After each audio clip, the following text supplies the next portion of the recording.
ची पत्र असं सर्व समाज बांधव जे मराठा समाजाच्या चळवळीत काम करतात त्यांना ही पत्रकं येत आहेत. या ठिकाणी अधिकृत पोलीस स्टेशनचा शिक्का आहे आणि लोहारा पोलीस स्टेशन हे दिनांक 19/1/2024 रोजी आपल्याला हे आलेलं आहे. आता हे जवळपास मी एक 40 एक यांचे मुद्दे वाचले. यातून त्यांना शासन एका रात्रीत नोटा बंद करू शकतं, एका रात्रीत शपथविधी होऊ शकतो. जो पक्ष ज्या व्यक्तीने निर्माण केला आहे त्याच्या मुलाकडून तो पक्ष हिरावला जाऊ शकतो. ज्या व्यक्तीने पक्ष स्थापन केला आहे त्याच्यापासून त्याचा पुतण्या पक्ष हिरावून घेऊ शकतो. हे सगळं होऊ शकतं. काय हे सगळं होऊ शकतं तर मराठा समाजाला आरक्षण का मिळू शकत आहे.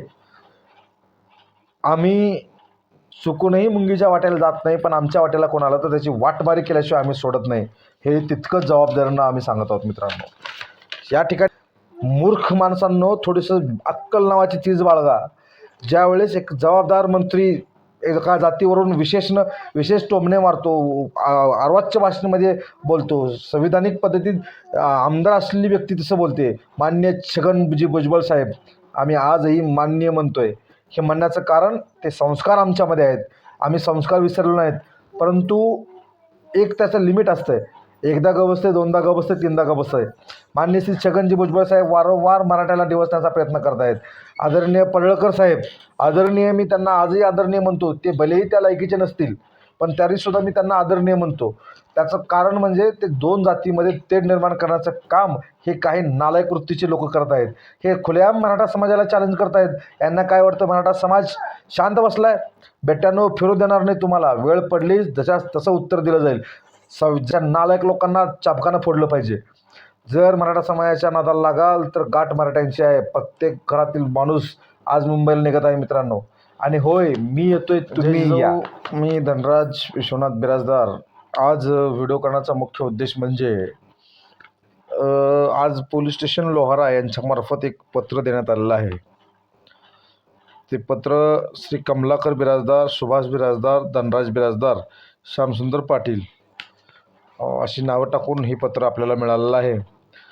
आणि या पत्राद्वारे काही माहिती त्यांनी दिलेली आहे. ती माहिती व्हिडिओच्या माध्यमातून मला सकल मराठा समाजासमोर ठेवायची आहे.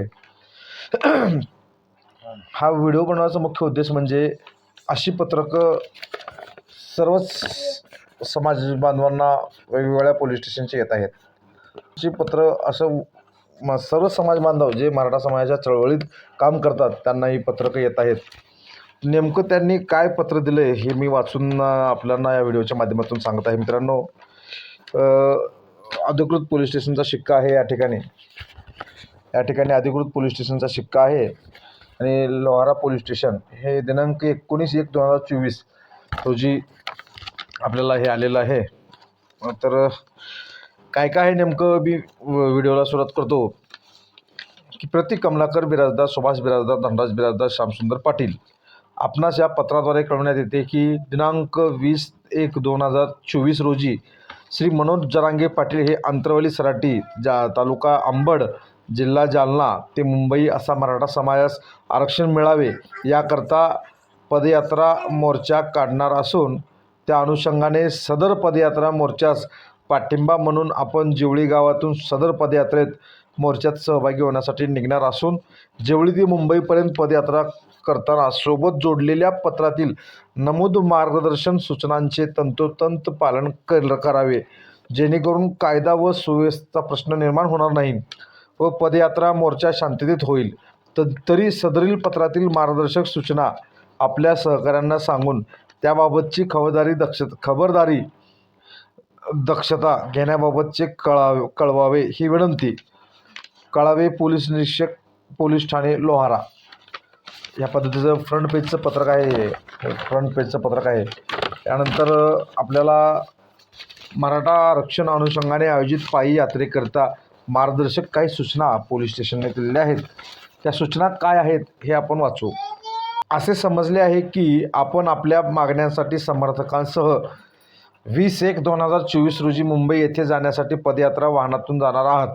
निदर्शने, मिरवणूक, वाहन, पदयात्रा व इतर प्रकारच्या आंदोलनामध्ये जनजीवन विस्कळीत ठेवणे तसेच कायदा व सुव्यवस्था अबाधित राखण्याबाबत मान्य सर्वोच्च न्यायालयाने खालील नमूद याचिकामध्ये निर्देश दिलेले आहेत. सर्वोच्च न्यायालयाने रिपिटिशन क्रमांक 330/2018 मध्ये दिलेल्या निर्देशानुसार आंदोलक हिंसक होऊन जीवितहानी तसेच सार्वजनिक व खाजगी मालमत्तेचे नुकसान करतात अशा प्रकरणी आंदोलकाकडून त्यांचे नेतृत्व करणारे तसेच आयोजक यांना सर्वस्वी जबाबदार धरून त्यांच्याकडून नुकसान भरपाई वसूल करण्याचे निर्देश दिले असून या निर्देशांचे उल्लंघन वा मान्य न्यायालयांचा अवमान होणार नाही याची दक्षता घ्यावी. तसेच माननीय मुंबई उच्च न्यायालय औरंगाबाद खंडपीठ यांनी जनहित याचिका क्रमांक 57/2023 मध्ये पुढील निर्देश दिले असून त्यांचे उल्लंघन होणार नाही याची दक्षता घ्यावी. आंदोलक यांनी असे कोणतेही कृत्य करू नये ज्यामुळे सामाजिक शांतता व सलोखा धोका निर्माण होईल. तरी सदर पार्श्वभूमीवर आपणास याद्वारे सूचित करण्यात येते की सदर यात्रेदरम्यान खालील गोष्टीचे उल्लंघन होणार नाही याची दक्षता घ्यावी. क्रमांक 1. सदर यात्रेकरिता कोणत्याही ठिकाणाहून किती लोक जाणार आहेत याबाबत जिल्हा तालुका गावनिहाय माहिती घेऊन तशी पोलीस विभागास कळविण्यात यावी. त्याबाबत आपल्याकडेही माहिती ठेवावी. सदर यात्रेमध्ये आक्षेपार्ह घोषणा तसेच जातीय तेढ निर्माण करणारी विधाने होणार नाहीत याची दक्षता घ्यावी. सदर यात्रेमध्ये केंद्रीय मोटार वाहन नियम 1989 CMVR चे कलम 108, 109 व महाराष्ट्र मोटार वाहन नियम 1989 MMVR चे कलम 23, 108, 239 आणि मोटार वाहन कायदा MVA 1988 कलम 177, 122, 123, 125, 127, 194 चे उल्लंघन होणार नाही याची दक्षता घ्यावी. सदर यात्रेचा मार्ग हा घोषित केल्याप्रमाणेच राहील व नंतर बदलणार नाही याची दक्षता घ्यावी. सदर यात्रेदरम्यान अत्यावश्यक सेवा पुरवणारी वाहने जसे ॲम्ब्युलन्स, फायर ब्रिगेड तसेच इतर वाहने आणि वाहतूक रहदारीस अडथळा निर्माण होणार नाही याची दक्षता घ्यावी. आपण ज्या ठिकाणी थांबणार आहात त्या ठिकाणी अस्वच्छता व रोगराई पसरणार नाही याची दक्षता, तसेच रस्त्यामध्ये कोणी कचरा टाकणार नाही आणि घाण पसरणार नाही याची दक्षता घ्यावी. ज्या ठिकाणी थांबणार आहात त्या ठिकाणी पुरेशी प्रसाधनगृह व शौचालय याची व्यवस्था करावी. कोविड-19 JN.1 न्यू व्हेरिएंट या संसर्गजन्य आजाराचा पुन्हा प्रादुर्भाव वाढत असून सदर आजार यासाठी शासनाच्या वतीने वेळोवेळी दिलेल्या सूचनांचे पालन होईल याची दक्षता घ्यावी. सदर यात्रेमध्ये तांत्रिकदृष्ट्या योग्य व सुरक्षित असलेलीच वाहने यात्रेसाठी येणाऱ्या लोकांनी आणावी जेणेकरून कोणतीही अप्रिय घटना अपघात होणार नाही. सदर यात्रेदरम्यान कोणत्याही प्रकारचे कायद्याचे उल्लंघन होणार नाही याची दक्षता घ्यावी. सदर यात्रेमध्ये मोठमोठ्याने हॉर्न सायलेन्सर वाजविण्यात येऊ नयेत. सदर यात्रेदरम्यान सहभागी होणाऱ्या सर्वांना रस्त्याच्या एका कडेने चालण्याच्या सूचना द्याव्यात जेणेकरून वाहतुकीला कुठलाही अडथळा होणार नाही. तसेच स्वतःची काळजी व इतरांची सुरक्षेची काळजी घेण्याच्या सूचना द्याव्यात. मुंबईकडे वाहनांनी आंदोलक निघाल्यास वाहनांची गर्दी होऊन वाहतुकीस अडथळा निर्माण होऊन तसेच लोकांची गर्दी होऊन त्यांच्याकडून सार्वजनिक भंग होऊन मालमत्तेचे नुकसान होणार नाही याची दक्षता घ्यावी. तसेच जनजीवन विस्कळीत होऊन कायदा व सुव्यवस्थेचा प्रश्न निर्माण होणार नाही याची दक्षता घ्यावी. सदर यात्रेदरम्यान सार्वजनिक मालमत्तेचं नुकसान झाल्यास त्याची भरपाई करण्याची जबाबदारी आयोजक व आंदोलनकर्ते यांची राहील याची नोंद घ्यावी. सदर यात्रेमध्ये डॉल्बी DJ वाजवून ध्वनी प्रदूषणाच्या अधिनियमांचे उल्लंघन होणार नाही याची दक्षता घ्यावी. सदर यात्रेदरम्यान राष्ट्रीय महामार्गावर वाहतुकीस कोणतीही अडचण होणार नाही या दृष्टीने राष्ट्रीय महामार्ग मोकळा राहील याची दक्षता घ्यावी. सदर यात्रेमध्ये हुल्लडबाजी कोणत्याही परिस्थितीत होणार नाही याची दक्षता घ्यावी. सदर यात्रेमध्ये सहभागी होणारे नागरिक हे आपल्या हातामध्ये कोणत्याही प्रकारची लाठी, काठी व इतर आक्षेपार्ह प्रतिबंधित साधने बाळगणार नाहीत याची दक्षता घ्यावी. सदर यात्रेमध्ये वाहनांची विहित वेगमर्यादा ओलांडली जाणार नाही याची दक्षता घ्यावी. सदर यात्रेमध्ये मोठ्या आवाजाचे फटाके वाजवू नयेत. सदर फटाके वाजविताना अपघात होऊन जीवितहानी होण्याची शक्यता नाकारता येत नाही. आपण फटाके वाजविल्यास त्यापासून होण्याचे नुकसान झाल्यास त्याची सर्वस्वी जबाबदारी आपणावर राहील. तसेच नुकसान भरपाईची जबाबदारीही आपणावर राहील. सदर यात्रेदरम्यान धार्मिक, सामाजिक, राजकीय, पक्षीय भावना भडकावली जावी अशा प्रकारचे वक्तव्य, घोषणा देण्यात येणार नाही त्याची दक्षता घ्यावी. वाहनावर मोठे झेंडे लावणे, प्रक्षोभक फलके, बॅनर लावणे, देखावा, जाहिरात नाही याची दक्षता घ्यावी. विविध वयापेक्षा कमी वयाच्या व्यक्तीने वाहन चालविणे, विना ड्रायव्हिंग लायसन वाहन चालविणे, वाहन बंद पाडून वाहतुकीस रहदारीस अडथळा निर्माण करणे, वाहनांची वेग मर्यादा न पाळणे इतर नियमांचे उल्लंघन होणार नाही याची दक्षता घ्यावी. सदर यात्रेदरम्यान दिव्यांग, महिला, मुलं, ज्येष्ठ नागरिक यांची त्यांच्यासाठी स्वतंत्र वेगळी व्यवस्था करण्यात यावी. सदर यात्रेदरम्यान व मुक्कामाचे ठिकाणी वैद्यकीय आपत्कालीन सुविधेसाठी अत्यावश्यक सेवा पुरवणारी वाहने, ॲम्ब्युलन्स इत्यादी सेवांसाठी ठेवण्याची व्यवस्था करावी. सदर यात्रेसाठी येणाऱ्या महिला व पुरुष यांच्यासाठी वेगवेगळ्या दिशेला तात्पुरत्या प्रसाधन शौचालयाची व्यवस्था करावी. तसेच पाण्याची व्यवस्था करावी. मुक्कामी ठिकाणी दुचाकी वाहने, जड वाहने, बस, ट्रॅव्हल्स, हलकी वाहने, चारचाकी वाहने यासाठी वेगवेगळ्या वाहनतळाची व्यवस्था करावी. ठिकाणी PA सिस्टीम बसवण्यात यावे. त्यावरून वेळोवेळी कोणत्याही रोडवर, हायवेवर वाहन पार्किंग करू नये, चालकाने वाहन सोडून बाहेर जाऊ नये इत्यादी आवश्यक सूचना द्याव्यात. वाहनतळाच्या ठिकाणी स्वयंसेवक नेमावेत व त्यांना ओळखपत्र देण्यात यावेत.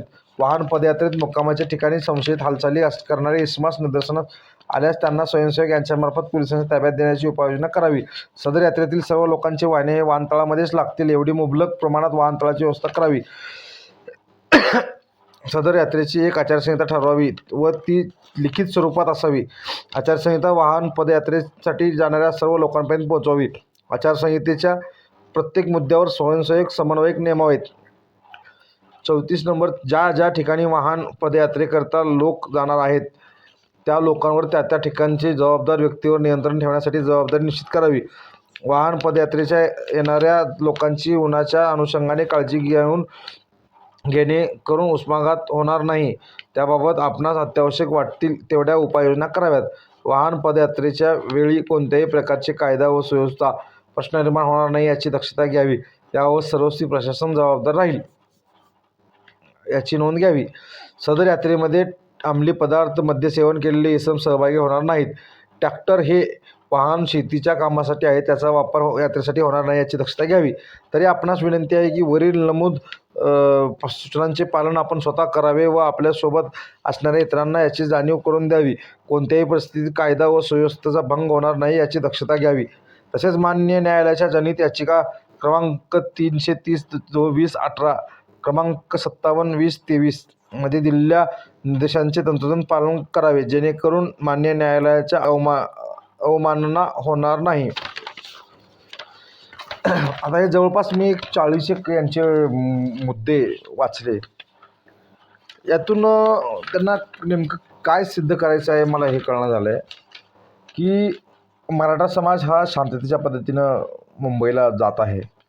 गेल्या 7-1 महिन्यापासून वारंवार विनंती वजा आंदोलनाच्या माध्यमातून श्री मनोज जरांगे पाटील हे वारंवार शासनाला कळवत आहेत. तरीसुद्धा शासन चालढकल करण्याच्या मानसिकतेत आहेत. शासन एका रात्रीत नोटा बंद करू शकतं, एका रात्रीत शपथविधी होऊ शकतो. जो पक्ष ज्या व्यक्तीने निर्माण केला आहे त्याच्या मुलाकडून तो पक्ष हिरावला जाऊ शकतो. ज्या व्यक्तीने पक्ष स्थापन केला आहे त्याच्यापासून त्याचा पुतण्या पक्ष हिरावून घेऊ शकतो. हे सगळं होऊ शकतं. काय हे सगळं होऊ शकतं तर मराठा समाजाला आरक्षण का मिळू शकत नाही? याद राखा, गाठ मराठ्यांशी आहे. आम्ही चुकूनही मुंगीच्या वाट्याला जात नाही, पण आमच्या वाट्याला कोण आलं तर त्याची वाटमारी केल्याशिवाय आम्ही सोडत नाही हे तितकंच जबाबदारीनं आम्ही सांगत आहोत. मित्रांनो, या ठिकाणी काही मुद्दे सांगत असताना त्यांनी काय सांगितलेलं आहे की सदर यात्रेमध्ये आक्षेपार्ह घोषणा तसेच जातीय तेढ निर्माण करणारी विधाने होणार नाही याची दक्षता घ्यावी. मूर्ख माणसांनो, थोडंसं अक्कल नावाची चीज बाळगा. ज्यावेळेस एक जबाबदार मंत्री एका जातीवरून विशेष टोमणे मारतो, अर्वाच्य भाषेमध्ये बोलतो, संविधानिक पद्धतीत आमदार असलेली व्यक्ती तसं बोलते, माननीय छगनजी भुजबळ साहेब आम्ही आजही मान्य म्हणतोय. हे म्हणण्याचं कारण ते संस्कार आमच्यामध्ये आहेत. आम्ही संस्कार विसरलो नाहीत, परंतु एक त्याचं लिमिट असतं. एकदा ग बसते, दोनदा ग बसते, तीनदा ग बसते. माननीय श्री छगनजी भुजबळ साहेब वारंवार मराठ्याला डिवचण्याचा प्रयत्न करत आहेत. आदरणीय पडळकर साहेब, आदरणीय, मी त्यांना आजही आदरणीय म्हणतो, ते भलेही त्या लायकीचे नसतील पण तरीसुद्धा मी त्यांना आदरणीय म्हणतो. त्याचं कारण म्हणजे ते दोन जातीमध्ये तेढ निर्माण करण्याचं काम हे काही नालायक वृत्तीचे लोक करत आहेत. हे खुलेआम मराठा समाजाला चॅलेंज करत आहेत. यांना काय वाटतं मराठा समाज शांत बसलाय? बेट्यानो फिरू देणार नाही तुम्हाला. वेळ पडली तसं उत्तर दिलं जाईल. जसं तुम्ही आम्हाला सांगताय सदर यात्रेमध्ये आक्षेपार्ह घोषणा जाती ते निर्माण करणारी विधाने होणार नाही त्याची काळजी घ्यावी म्हणून तुम्ही सांगताय. मग हे मूर्ख लोक जे शपथ घेताना सांगतात की मी या पदाची शपथ घेत असताना मी माझ्या मनामध्ये कुठल्याही जातीय तेढ किंवा कुण्याही जातीचं ईर्ष्या ठेवणार नाही म्हणून शपथ घेतात आणि खुर्चीवर बसल्याच्या नंतरनं तेच करण्याचा प्रयत्न हे करतात. अशा नालायक लोकांना चाबकानं फोडलं पाहिजे. जर मराठा समाजाच्या नादाला लागाल तर गाठ मराठ्यांची आहे. प्रत्येक घरातील माणूस आज मुंबईला निघत आहे मित्रांनो. आणि होय, मी येतोय, तुम्ही या. आजवर लढलो मातीसाठी, एक लढा स्वतःच्या अस्तित्वासाठी. कारण ज्यावेळेस तुम्हाला हिंदू म्हणून लढायचं असतं तेव्हा मराठा पाहिजे. ज्यावेळेस तुम्हाला पुरोगामी म्हणून लढायचं असतं त्यावेळेस तुम्हाला मराठा पाहिजे. मग ज्यावेळेस मराठ्यांना मराठ्यांच्या अस्तित्वासाठी लढायचं असतं त्या टायमाला तुम्ही मराठ्यांना जर बाजूला करत असाल तर ही गाठ मराठ्यांची आहे, लक्षात घ्या. आणि आमच्यातली काय बांडगुळ आहेत की त्या बांडगुळांना सुद्धा सांगणं आहे, ज्यांना गरज आहे त्या प्रत्येकांना मराठ्यांचं आरक्षण घेऊ द्या. तुम्हाला कसं घ्यायचं ते पेट घ्या तुमचं तिकडं, आम्हाला घेणं नाही. पण मराठा समाजाला ओबीसीमधून आरक्षण ज्यांना गरज आहे त्या, हा लढा कोण्या लुंग्या-सुंग्यांचा लढा नाही, हा लढा गरजवंत मराठ्यांचा आहे. त्यामुळे ज्या मराठ्यांना गरज आहे अशाच गरजवंत मराठ्यांचा हा लढा आहे आणि हा लढा यशस्वी होणार म्हणजे होणारच. काही लुंग्या-सुंग्यांनी बाजूला सरकण्याचं काम करावं, नाहीतर त्यांना चांगला चोप दिला जाईल. आणि प्रशासन असल्या 56 जरी नोटिसा दिलं तरी आम्हाला घंटा फरक पडत नाही. आम्ही प्रशासनाचा तर जाहीर निषेध करू, पण याद लक्षात ठेवा, जर मराठ्यांना जर खेटण्याचा प्रयत्न केला तर मराठा अंगार आहे, बाकीचं भंगार आहे, एवढं लक्षात ठेवा. एवढंच या प्रसंगी सांगतो. गावातून मराठा समाज निघा. प्रत्येकजण माणूस जरांगे पाटील यांनी केलेल्या घोषणेच्या पाठीमागं आपण जाऊयात. आणि दिल्लीचेही तख्त राखतो मराठा म्हणणाऱ्याला मराठ्याला आज मुंबईचा तख्त राखायची वेळ आलेली आहे. आणि खरंच ज्यांच्या धमन्यात मराठ्यांचं रक्त झळकत आहे, ज्यांच्या धमन्यात मराठ्यांचं रक्त वाहत आहे, त्या प्रत्येक मराठ्यांनी मुंबईला यायचं आहे. फक्त फेसबुक व्हॉट्सअप स्टेटसवरती फक्त एक मराठा लाख मराठा न म्हणता आता एक मराठा हा कोटी मराठा झालेला आहे. आणि हा कोटी मराठा भल्याला वटणीवर आणल्याशिवाय सोडणार नाही. आणि मंत्री संत्री यांनासुद्धा गंभीरपणे सांगतो मी, जर मराठा आरक्षणाचा मराठा आरक्षण हा प्रश्न निकाल नाही निघाला तर गाठ मराठ्यांची आहे. मुंबई काबीज करणार म्हणजे करणार. मी येतोय, तुम्ही या. आजवर लढलो मातीसाठी, एक लढा मराठ्यांच्या अस्तित्वासाठी. जय हिंद, जय महाराष्ट्र, जय जिजाऊ, जय शिवराय, जय शंभूराज.